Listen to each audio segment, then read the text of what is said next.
Nunca imaginé que las palabras de mi propio nieto pudieran desgarrarme de una forma tan brutal. Abuela, ¿se volvió loca? La boda fue ayer, me dijo con una sonrisa cruel que todavía me retumba en la memoria. Antes de continuar, comenta aquí de donde me escuchas y suscríbete al canal. Eso me ayuda a que mi historia llegue a más personas. Yo, que había pasado años cosiendo vestidos de novia para tantas jóvenes de mi barrio, soñando con ver a mi hija vestida de blanco, me encontré de repente, excluida de ese instante que había esperado toda la vida. El silencio de ese momento pesó más que cualquier aguja que hubiera sostenido entre mis dedos. Sentí como si el aire se me escapara de los pulmones, como si alguien hubiera cerrado de golpe una puerta en mi propia cara. Mi ilusión, tan viva hasta entonces, se desmoronó en segundos. La boda de Sofía no fue solo un evento sin mi presencia,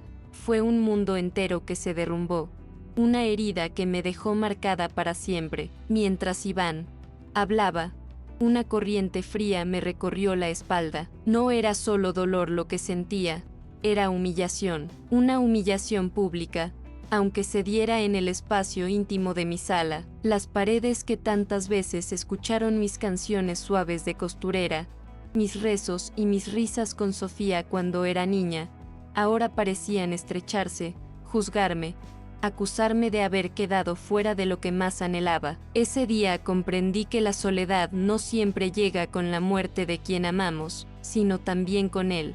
Rechazo de los que seguimos sosteniendo con cariño. Yo había sobrevivido a la viudez, me había fortalecido con la esperanza de la boda de mi hija, y, sin embargo, lo que me quebró fue el desprecio de su silencio. Desde ese instante supe que mi vida cambiaría para siempre, aunque no imaginaba todavía de qué forma tendría el valor de enfrentarla. Mi vida antes de aquel golpe tenía un ritmo sencillo, casi predecible. Me levantaba siempre temprano, cuando el cielo de Valladolid todavía estaba teñido de un azul apagado y las campanas de la iglesia cercana marcaban las 7. El olor del café recién hecho llenaba la cocina y mientras lo bebía lentamente, escuchaba el murmullo lejano de los vecinos abriendo sus persianas, el eco de pasos apresurados en las calles de piedra. Esa rutina silenciosa me daba paz, como si cada día pudiera empezar con la certeza de que nada malo interrumpiría la calma. Mi casa,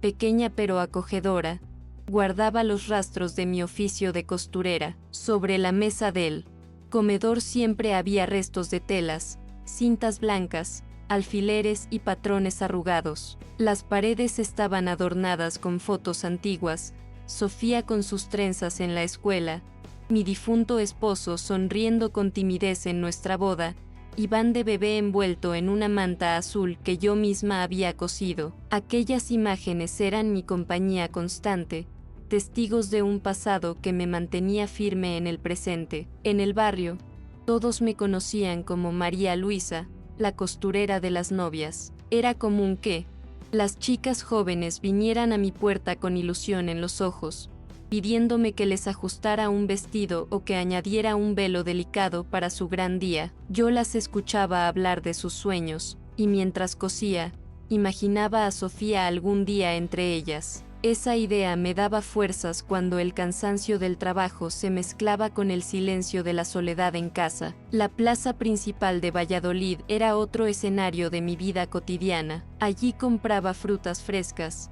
pan caliente y a veces flores que alegraban mi salón. Conocía a cada vendedor por su nombre, y aunque las conversaciones eran breves, me hacían sentir parte de una comunidad.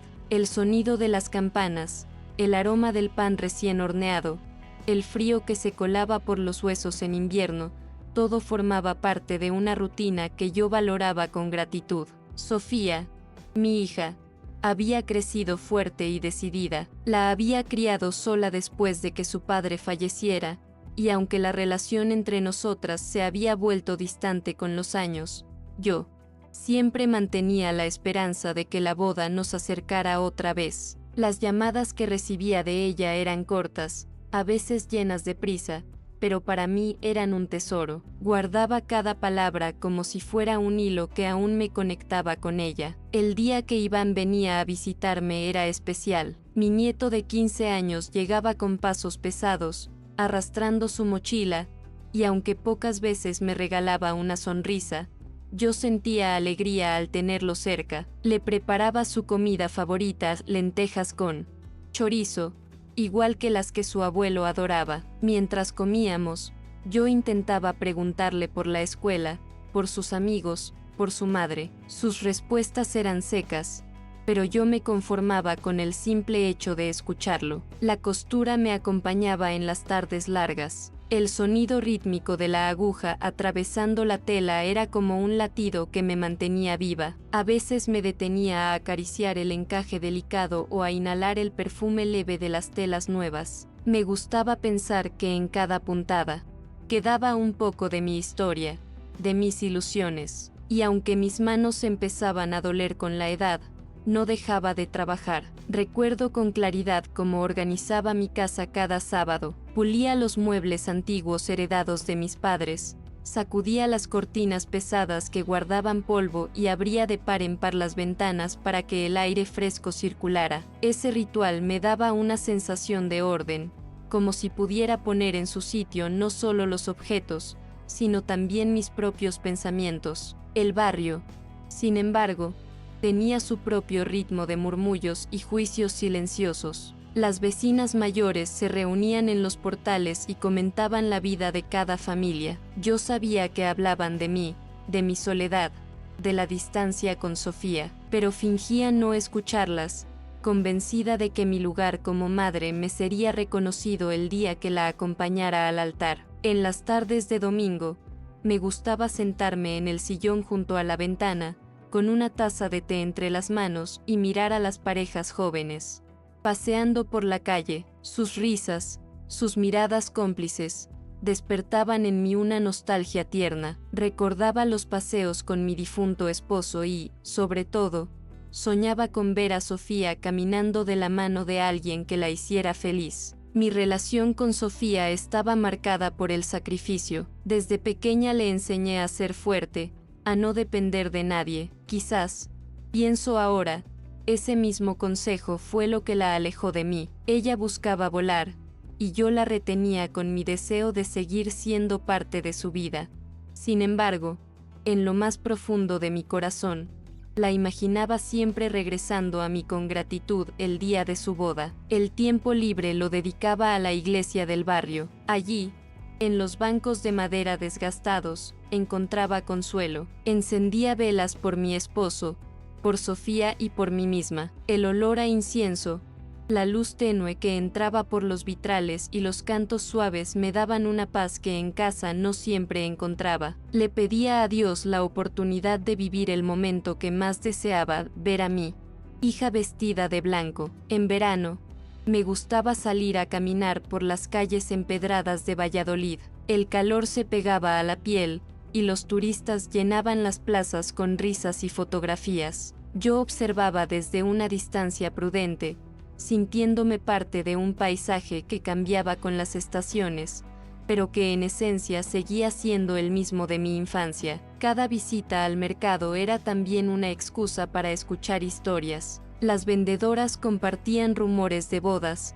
nacimientos y fiestas. Yo escuchaba con atención, siempre esperando la noticia de que Sofía estaba comprometida. Mi corazón se aceleraba con cada comentario, y aunque la confirmación tardaba en llegar, yo seguía soñando en silencio. Las noches eran más difíciles. El silencio de la casa se volvía abrumador. El reloj del comedor marcaba los segundos con un sonido constante que me recordaba la ausencia de voces familiares. Me acostaba temprano, pero muchas veces permanecía despierta mirando al techo, pensando en cómo sería el día en que mi hija me pidiera ayuda para elegir su vestido. A pesar de la soledad, nunca dejé que la amargura me consumiera. Mi naturaleza era proteger, cuidar, ofrecer mi mano. Cuando alguna vecina llegaba con un problema, yo estaba ahí para escuchar, para dar un consejo sencillo. Esa generosidad me mantenía conectada con los demás,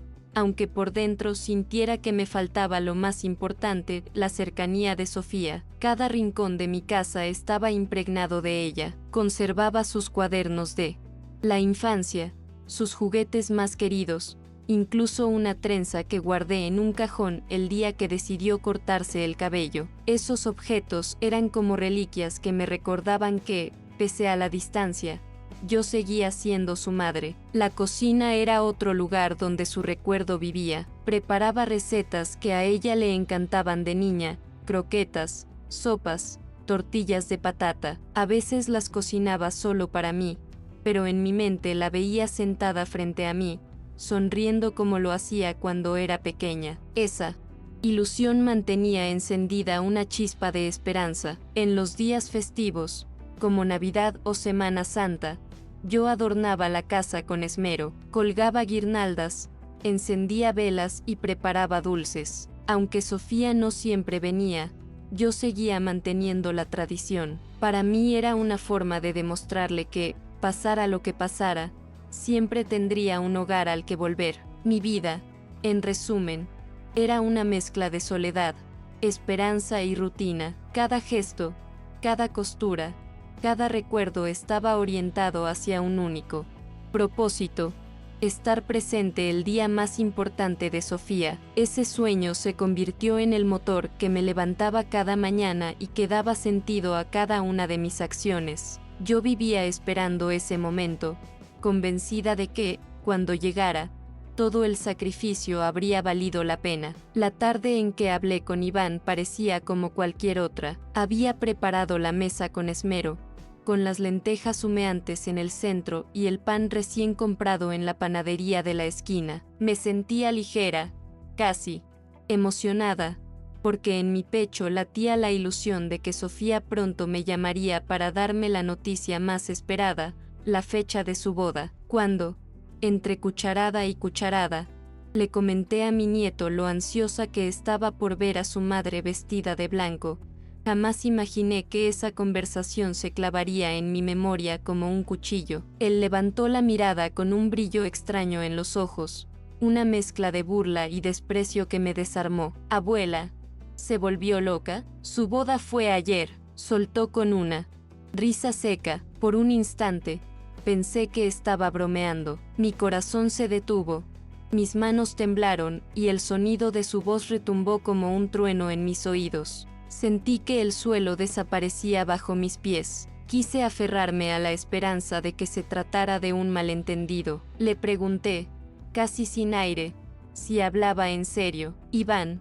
sin pestañear, repitió las palabras que me partieron el alma. Sofía ya se había casado y había invitado solo a las personas importantes para ella. Esa frase me desgarró, más que la noticia misma. Yo, que la había criado en soledad, que había sacrificado mis noches cosiendo para darle un futuro, no había sido considerada importante. El silencio que siguió fue insoportable. La cuchara cayó de mis manos y el metal golpeó el plato con un sonido hueco que marcó el final de mi ilusión. El olor de la comida que hasta entonces me había parecido cálido y familiar se volvió pesado, insoportable. La casa entera se impregnó de un aire extraño, como si los muros hubieran absorbido mi vergüenza. No pude contener las lágrimas. Iván me miraba con frialdad, como si yo fuera una anciana ridícula que soñaba con cosas que no le correspondían. Esa indiferencia me hirió tanto como las palabras de su madre. Comprendí en ese instante que no solo Sofía había decidido apartarme,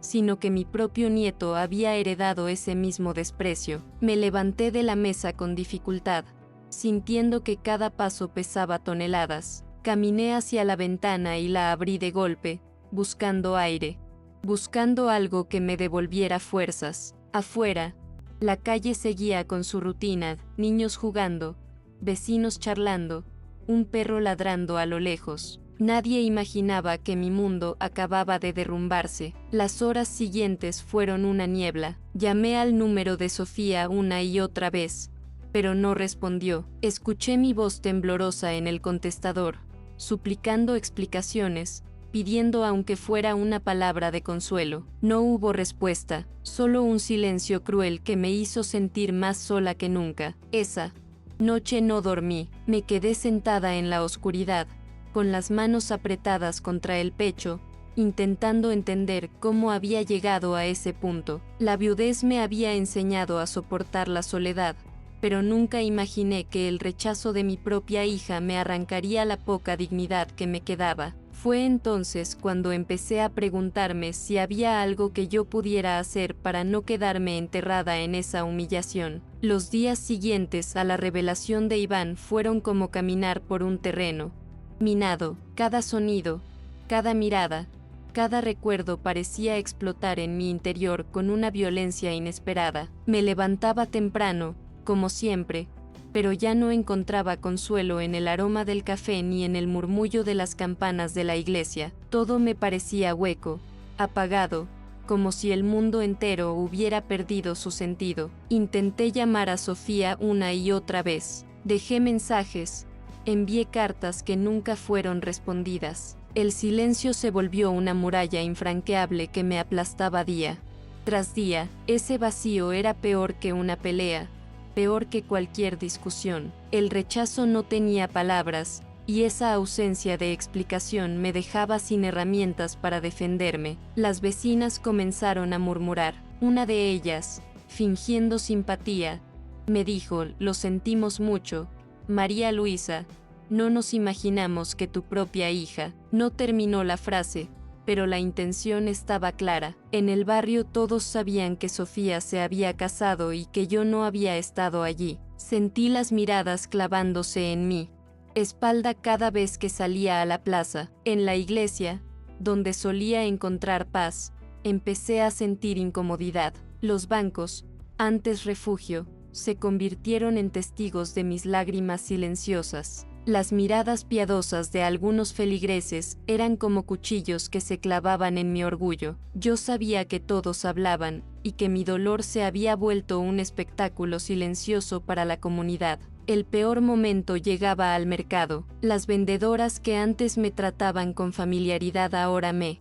observaban con cautela. Algunas intentaban consolarme con frases vacías: "Las hijas cambian, María Luisa, no te preocupes". Pero esas palabras no hacían más que reforzar la idea de que yo había sido descartada, relegada, como si mi lugar en la vida de Sofía hubiera caducado. Iván seguía visitándome, pero sus palabras eran cada vez más crueles. "Mamá no quiere que te metas", decía con una indiferencia que me rompía. Yo lo miraba, buscando en su rostro algún rasgo de ternura, algo que me recordara al niño que alguna vez acaricié en mis brazos, pero lo único que encontraba era frialdad, un eco del desprecio de su madre. Mi cuerpo comenzó a resentirse. Pasaba noches en vela, con el corazón acelerado y las manos sudorosas. La comida perdía sabor en mi boca, y las telas que antes cosía con tanto cuidado se acumulaban sin terminar en la mesa del comedor. El trabajo, que había sido mi refugio, ya no podía salvarme del dolor. Soñaba con Sofía vestida de blanco. En mis sueños la veía caminando hacia el altar, radiante, y yo sentada en la primera fila, con lágrimas de orgullo. Pero despertaba en la penumbra de mi cuarto, y ese contraste me desgarraba. El sueño se transformaba en pesadilla, porque me recordaba lo que nunca sucedería. Los vecinos no tardaron en convertir mi tragedia en tema de conversación. Escuchaba comentarios en los portales: "Pobre mujer, ni siquiera la invitaron. ¿Qué habrá hecho?". Esas palabras me quemaban por dentro. No era solo el dolor íntimo de una madre, era la humillación pública de ser señalada como culpable de mi propio rechazo. Intenté refugiarme en la costura, pero cada puntada me parecía inútil. Las telas blancas me recordaban vestidos de novia que nunca vería en Sofía. Dejé de aceptar encargos, y pronto mi reputación como costurera se desmoronó. La ausencia de trabajo me hundió aún más en la tristeza, porque era como perder la última identidad que me quedaba. Una tarde, mientras intentaba dormir, escuché a unas jóvenes riendo en la calle.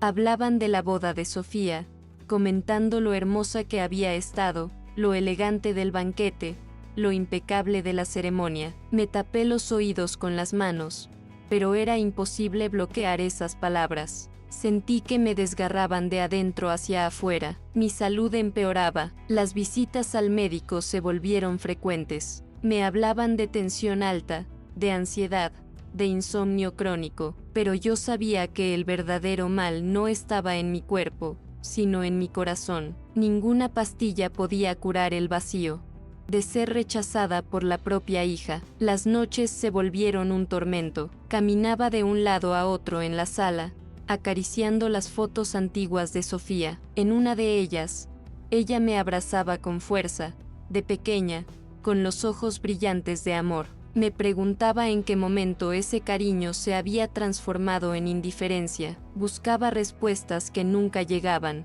Una parte de mí quería rendirse. Pensaba en dejar de llamar, en aceptar que Sofía había cerrado esa puerta para siempre, pero otra parte, más fuerte, se resistía. No podía resignarme a desaparecer de su vida, no después de haber entregado mi juventud, mi trabajo, mi todo para verla crecer. El barrio se convirtió en una cárcel invisible. Caminaba por las calles con la sensación de ser observada, juzgada, compadecida. La vergüenza se pegaba a mi piel como una sombra. Dejé de ir a la plaza, de asistir a reuniones, incluso de abrir las ventanas por miedo a escuchar comentarios. Me encerré en mi casa, en mi dolor. A veces soñaba con enfrentarla, imaginaba golpear la puerta de su casa y exigirle una explicación, pero al pensarlo, me invadía un miedo profundo. ¿Y si me volvía a rechazar? ¿Y si me decía en la cara que no me quería en su vida? Ese temor me paralizaba más que la humillación misma. Las cartas que le escribía se acumulaban en un cajón, páginas llenas de confesiones, de recuerdos, de súplicas. Ninguna fue enviada. Me aterraba la idea de que las leyera y las rompiera sin siquiera terminar la primera línea. Prefería guardarlas como testigos silenciosos de mi dolor. La relación con Iván se volvió un espejo roto. Cada visita era un recordatorio de mi fracaso. Intentaba ofrecerle cariño, cocinarle sus platos favoritos, pero él se mostraba distante, casi hostil. Una tarde me dijo: «Mamá no quiere hablar de ti, mejor déjala tranquila». Esas palabras fueron como un martillazo en el pecho. Me descubrí hablando sola en la casa. Contaba mis pensamientos en voz alta, como si alguien pudiera escucharme. A veces me dirigía a la foto de mi esposo fallecido, pidiéndole consejo, preguntándole qué habría hecho él en mi lugar. La soledad me estaba volviendo frágil, pero también me obligaba a buscar fuerza en mí misma. Los rumores no cesaban. Una vecina insinuó que Sofía me había apartado por ser demasiado controladora. Otra dijo que seguramente había algo oculto. Esas suposiciones me destrozaban porque me hacían dudar de mí misma. ¿Había fallado como madre? ¿Había amado demasiado o demasiado poco? El dolor se mezclaba con la rabia. A veces lloraba desconsolada, otras golpeaba con furia los cojines del sillón, gritando en silencio el nombre de Sofía. Mi cuerpo entero pedía una salida, una forma de liberarme de esa carga insoportable. Una noche, mientras lloraba en la penumbra, sentí de pronto un cambio dentro de mí, una chispa, una pequeña voz que decía: «No puedes dejar que esto te destruya». Esa idea, al principio débil, empezó a crecer con fuerza. No podía seguir siendo la víctima de su desprecio. Decidí que tenía que hacer algo. No podía quedarme esperando respuestas que nunca llegarían. Sofía había tomado una decisión, pero yo también podía tomar la mía. Por primera vez en mucho tiempo, pensé en levantarme del suelo y recuperar un poco de mi dignidad. No se trataba de venganza, se trataba de reclamar mi lugar como madre, como mujer que había dado todo por su hija. No podía dejar que me borraran de la historia de mi propia familia. Con cada día que pasaba, la idea se hacía más clara. No quería un enfrentamiento violento, ni una escena de reproches. Quería que mi voz fuera escuchada, que mi presencia quedara marcada, aunque Sofía se empeñara en ignorarme. Esa determinación empezó a darme fuerzas. Dejé de llorar con tanta frecuencia, comencé a organizar mis pensamientos, a escribir no cartas de súplica, sino notas de firmeza, de recuerdo. La chispa dentro de mí se convertía en un fuego que ya no podía apagar. Fue entonces cuando recordé algo que había guardado en silencio durante años, un documento, un recurso legal que podía devolverme la voz. En ese hallazgo comprendí que mi historia aún no estaba escrita, que todavía tenía el poder de cambiar el final. Esa certeza me devolvió el aliento. Ya no era la mujer derrotada que se escondía de los rumores del barrio. Ahora era alguien dispuesta a enfrentar el desprecio con inteligencia, a demostrar que incluso en la vejez, todavía se puede alzar la voz. Y así, mientras el barrio seguía murmurando y Sofía guardaba silencio, yo comencé a preparar el momento en que me presentaría en su puerta, no como una madre humillada, sino como una mujer que había decidido no desaparecer. La mañana en que decidí presentarme en la casa de Sofía amaneció gris, con un cielo cargado que parecía presagiar tormenta. Me vestí con cuidado, como si fuera a una ceremonia propia, un traje sobrio, el pelo recogido, y en mis manos una carpeta con los documentos que había guardado durante tanto tiempo. Mientras caminaba por las calles empedradas de Valladolid, sentía el murmullo de los vecinos siguiéndome con la mirada, como si supieran que algo estaba a punto de ocurrir. Al llegar frente a la puerta de su casa, el corazón me golpeaba con violencia. No toqué de inmediato, me quedé unos segundos inmóvil, respirando hondo, recordando cada sacrificio, cada noche de costura, cada lágrima derramada. Esa puerta no era solo de madera, era el muro que separaba mi dignidad de mi humillación. Cuando finalmente toqué, el sonido seco resonó como un disparo en el silencio de la calle. Tardó unos segundos, pero Sofía abrió. Llevaba aún el peinado de boda, los ojos cansados y la expresión dura. Me miró como si no esperara verme nunca más allí. «Mamá, ¿qué haces aquí?», murmuró con frialdad. Su voz, tan distante, me atravesó, pero no retrocedí. «No vengo a discutir, Sofía», respondí con firmeza. Mis manos temblaban, pero mi voz salió clara. «Vengo a que me escuches, aunque sea por última vez». Con un gesto lento, levanté la carpeta y se la mostré. Dentro estaban los documentos que había preparado hacía meses, un testamento, un escrito donde dejaba claro mi legado, mi nombre, mi historia. Ya no era solo un acto legal, era mi manera de decirle que yo también tenía un lugar, aunque quisiera negármelo. Sofía frunció el ceño, confundida. Intentó cerrar la puerta, pero puse el pie y la miré fijamente. «No me invites a tu vida si no quieres, hija, pero no podrás borrarme. Soy tu madre, y lo seguiré siendo hasta el último aliento. Este papel lo demuestra, aunque tú me quieras olvidar». Su mirada se endureció aún más, pero vi un destello en sus ojos, un rastro de incomodidad, quizá de culpa. Detrás de ella apareció Iván, sorprendido, mirando la escena con una mezcla de curiosidad y nerviosismo. Por primera vez no tenía la sonrisa cruel de otros días, parecía inquieto, como si comprendiera la gravedad del momento. El silencio se hizo pesado. Nadie en la calle se atrevía a hablar, pero yo sabía que había ojos tras las cortinas, atentos a cada gesto. Mi dignidad no estaba solo en juego ante Sofía, sino ante toda la comunidad que me había visto sufrir en silencio. Sentí que ese instante era definitivo, que marcaría el resto de mi vida. Con un esfuerzo enorme, abrí la carpeta y le entregué una copia a Iván. «Guarda esto, hijo, algún día entenderás lo que significa», le dije, mirándolo con ternura y firmeza al mismo tiempo. Vi cómo sus manos temblaban al recibir el papel. Ese gesto era mi forma de atravesar la muralla que Sofía había levantado entre nosotras. Sofía respiró hondo, crispada, incapaz de articular palabras. Su silencio me confirmó que la herida no sanaría fácilmente, pero yo ya no me sentía débil. Había dado el paso que más temía, enfrentarla sin súplicas, sin lágrimas, con la fuerza de mi verdad. Cerré la carpeta con calma y me giré hacia la calle. El viento frío golpeaba mi rostro, pero dentro de mí había una calma nueva. No sabía qué ocurriría después, si Sofía alguna vez me perdonaría, pero comprendí que el momento más doloroso se había transformado en el más liberador.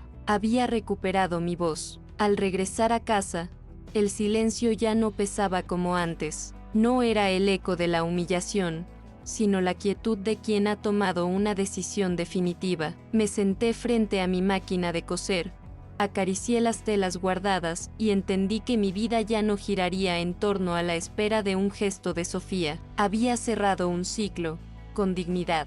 Los vecinos, curiosos como siempre, comenzaron a acercarse en los días siguientes, algunos con comentarios envenenados, otros con un respeto silencioso que jamás habían mostrado. Yo respondía con serenidad, porque ya no necesitaba justificarme. El hecho de haber alzado la voz me había liberado de la carga de los susurros ajenos. Iván, sin embargo, fue el que más me sorprendió. Una tarde se presentó solo en mi puerta, con el documento en la mano. No habló mucho, apenas me miró con esos ojos que ya no tenían la dureza de su madre. Lo guardé, abuela, dijo simplemente, antes de marcharse. Ese gesto me dio esperanza, como si una grieta se abriera en el muro que Sofía había levantado. No volví a recibir llamadas de mi hija, ni esperé que lo hiciera. Comprendí que algunas heridas tardan en sanar y que otras nunca lo hacen, pero yo había dejado de vivir en función de su aceptación. Mi vida, aunque marcada por el dolor, volvía a pertenecerme. Empecé a salir más, a coser vestidos sin lágrimas, a reencontrarme con amigas de antaño. Descubrí que aún podía reír, aún podía sentirme útil y querida fuera de los lazos que me habían negado. Así terminó mi historia, no con reconciliación ni con olvido, sino con dignidad, porque entendí que, incluso en la vejez, una madre puede elegir no ser silenciada, y esa elección, más que el amor negado de Sofía, es lo que me mantiene viva.